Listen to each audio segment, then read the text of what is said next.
Hello, welcome back to the channel. It's me, Emmy the Cat Lady, and you join me here in the capital Wasteland for the next part of the potential jobs slash careers that you can have in the Wasteland. And this is the darker side, so this is the less moral jobs, the kind of things that you can make money by exploiting people, killing people. Okay. So, yeah, we're here at Evergreen Mills, which is an old kind of factory that has been taken over by a bunch of raiders, and they've actually managed to capture a super mutant behemoth in here. So that's the first kind of job, in quotation marks, that you could consider, is that you could become a raider. So these guys show up in various guises across the Wasteland. Not a lot of options for progression. You either kind of survive or you don't. They tend to be fairly loosely organised with flexible loyalty, and they generally just want to take what they need by force, and instead of, you know, working, farming, scavenging for themselves, they just take from other people at gunpoint, and, you know, they're quite happy to kill people to get what they want as well.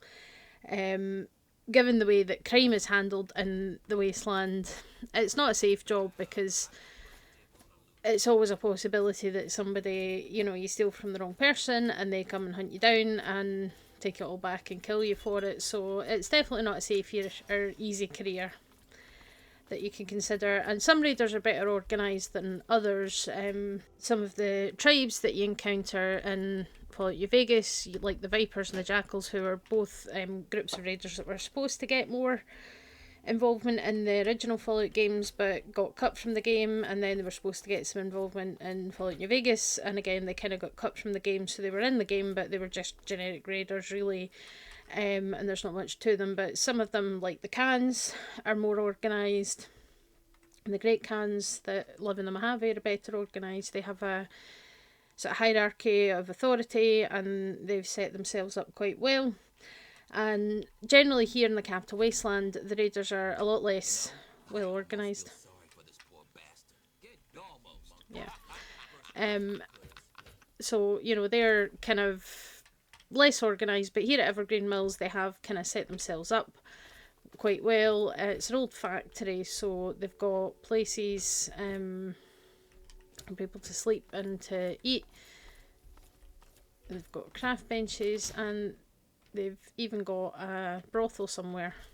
And they've got various things. I'm not sure what's down here actually. Yeah, here we go. Yeah, so, you know, it's kind of well decorated. There's string lights everywhere. And they've got themselves a bar set up. Some giant dice, which is quite cool. So you can see that here, you know, they've been quite well organised. I mean, there's alcohol everywhere, and one of the things that's associated with the raiders is that they tend to be heavy chem users and addicts, and that's part of what they do, is that they're attacking people to steal either money or to steal their chems. And here they've got themselves quite a good setup. They've even got, you know, pool tables and various things. And then, you know, red light district, and there is a merchant in here somewhere as well who will actually he's got a unique weapon on him and various things, so yeah, interesting. But yeah, here's the red light district, so to speak. So yeah, they've got brothel. And I think, are you there? Right there. Yeah. So whatever you could possibly need, it's here. But any kind of Wastelander that is a bit tougher and a bit better armed, you know, picking on them is probably not a good idea, especially some of the bigger, more organised groups like the NCR, like the Brotherhood of Steel, who are more than happy to take down a bunch of raiders if they're causing problems. Same thing goes for when you're dealing with, like, the Minutemen and Fallout 4. Oftentimes they'll want to send you to get rid of raiders. Oh, here he is.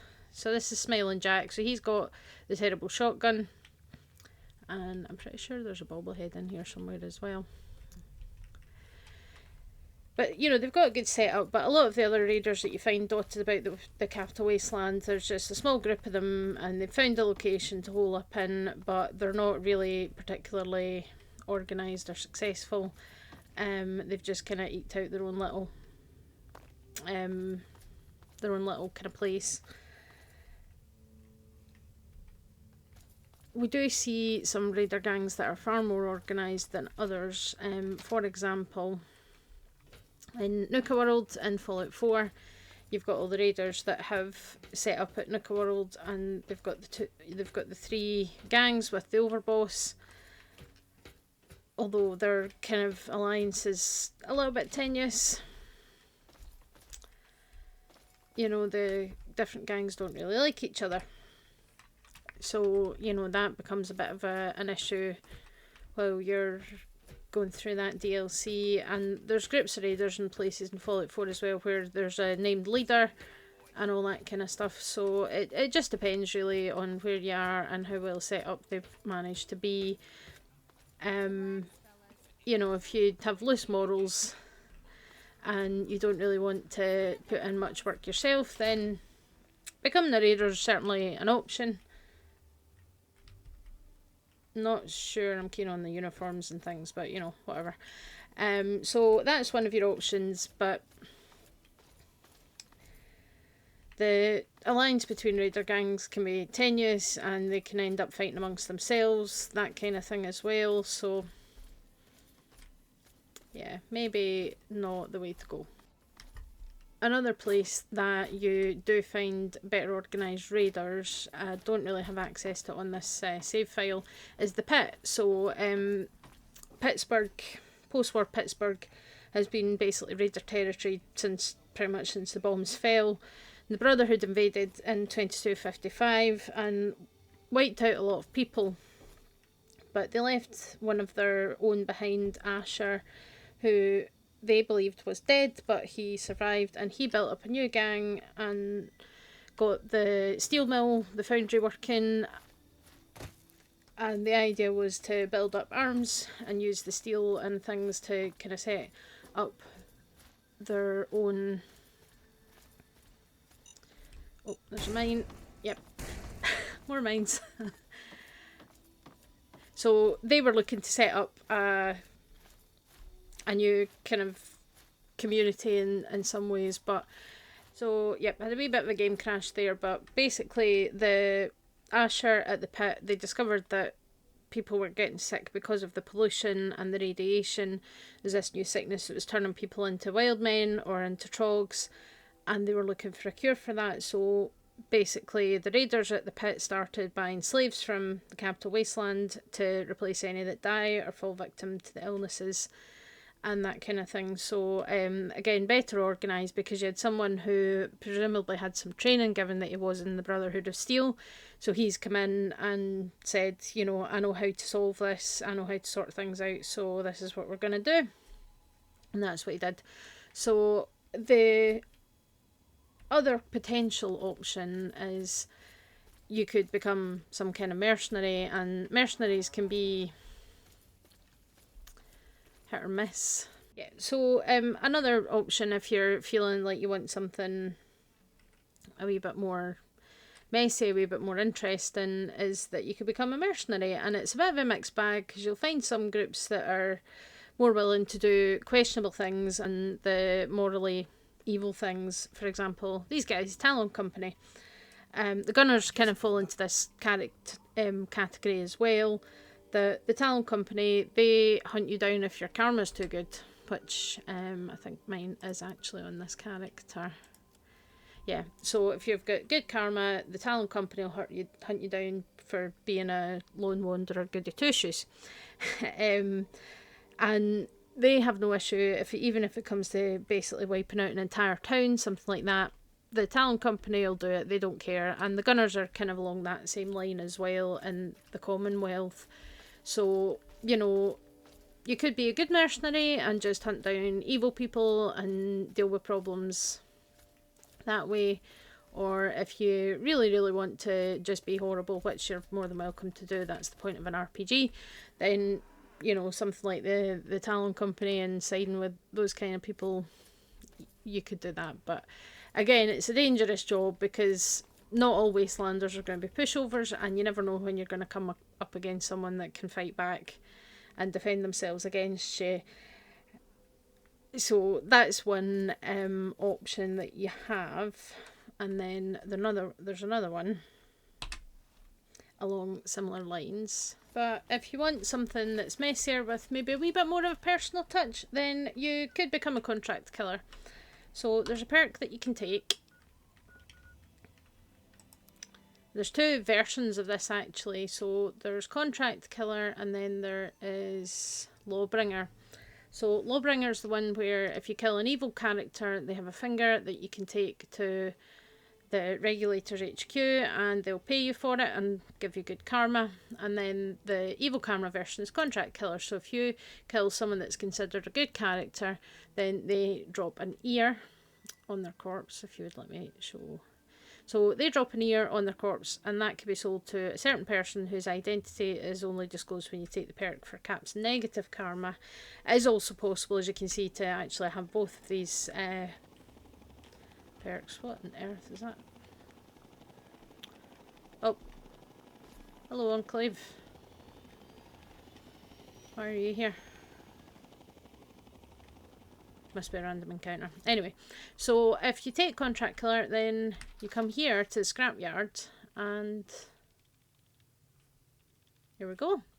So this is the office of Daniel Littlehorn of Littlehorn and Associates, and they operate out of this little shack. We've been waiting for you. Yeah, so they operate out of this little shack in Scrapyard in the capital Wasteland, and they basically pay you for killing good people.